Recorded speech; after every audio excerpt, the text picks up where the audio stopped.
Hi everyone and welcome back. This is going to be my review of the first half of Season 2 of Power Rangers Dino Fury. We've got the first 11 episodes as Drina is talking over there while I'm talking. So rather than reviewing all the episodes, and there she is, I will go ahead and do a quick sort of summary of what happened. So in the beginning of Season 2, Void Knight is back. We learned that he actually is a human, not necessarily from Earth, but he's a human-like being, and his name is Derek. He uses Mucus and Slyther to steal this key from the Rangers and to steal his Chromo Fury saber back. He uses that and this key that sort of kind of fixes things, and he basically fixes his armor again.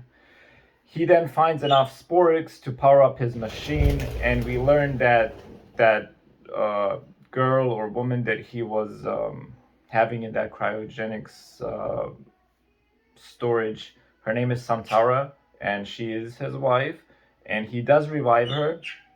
And although she also looks sort of human, she kind of looks more evil and a little bit strange in a way, and she's kind of bitter about stuff, and she wants revenge on Earth and the people of Earth for some reason, whereas we see that he doesn't actually. He didn't want to harm humans, and especially little children, and they do get into a conflict when it comes to that.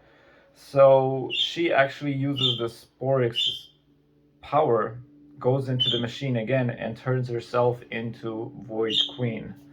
What a name, huh? Void Queen. So, and she's very evil. She's much more evil than he is. He kind of realizes that. He just basically wanted to get off the planet, but she kind of just destroys the ship that was ready for them to leave the planet, basically. And she wants to stay and destroy Earth. He tried to warn the Rangers. Zayto didn't necessarily believe him at first, but then Void Knight sort of unmorphs and gives Zayto this Dino Knight Morpher, and with that Morpher, Zayto turns into sort of like an armored version of a Power Ranger, and he defeats that particular monster. And towards the end of the season, Derek is captured by Void Queen. She puts him into that chamber, uses the power of the Sporix, and turns him into Void King. Lots of Void names here. And that's pretty much it as far as what happens this season. I'm very curious to see, obviously we have 11 more episodes left. Who they are, where they're from. Are they from Rafcon? It's not looking likely like they're Amelia's parents right now. And what happened with Lord Zedd? They kind of just brought him in for one episode, then he never appeared again. So there's lots of stuff that still needs to be answered. We did get 2 new Zords. One of them is a very powerful Zord called the Ptera Freeze Zord. It's one of those, just like the T-Rex and the Mosa Razor Zord, where he has the dinosaur mode and the battle mode. And actually those 3 put together form an Ultrazord. It's a 3 Zord Ultrazord combination called the Primal Ultrazord. So yeah, that's pretty much it. I'm very, very interested to see how the season's gonna finish. I do like not Beast Morphers, Dino Fury so far, and I'm looking forward to see how this season will finish.